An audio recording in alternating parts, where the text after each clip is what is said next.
I started thinking about this idea of the south and the north, and why do we always make the north the dominant thing. And then I saw a map that al-Idrisi, the first map maker of the world, was al-Idrisi, was a Moroccan who did a world map, and he put the south on the top and he put the north on the bottom. The European map makers actually took from his book, but they realized the significance of putting the south on the top. It put Africa over Europe.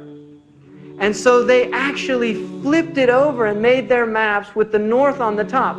And interestingly enough, if you read in the book called The Venture of Islam, Hodgson's points this out, how he said it's so unfortunate that the Muslims don't recognize that they made the first maps and they put the south on the bottom, and they should go back to putting the south on the bottom, because it's a completely Eurocentric worldview that actually does not have historical foundation. And so we should make maps that have Africa, right, on the top, and then Europe on the bottom. And we say, I'm going down to Europe and up to Africa, right? So we have to say, I'm going up to Los Angeles and down to San Francisco, because in Arabic, you actually do say the south is up. In fact, they call southern Egypt Sa'id, which is upper Egypt. And northern Egypt is lower Egypt. Ihbitu Misra, go down to Egypt, right?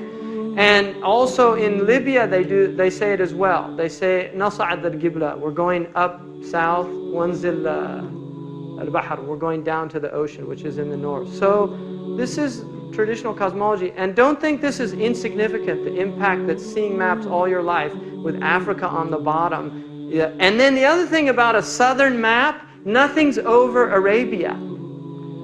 That's another thing about it.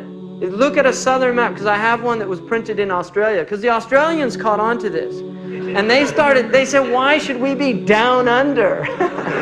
And so they just turned it right side up, right? And they made their maps. I have a map from New Zealand, and it's really interesting to look at it. It actually puts things in a very interesting perspective. You start seeing things like how close Ireland is to Morocco, for instance, and how close Germany is to England. You realize how strong the Germanic ties, because you don't get that sense when you see a northernly dominant map. So it's very interesting.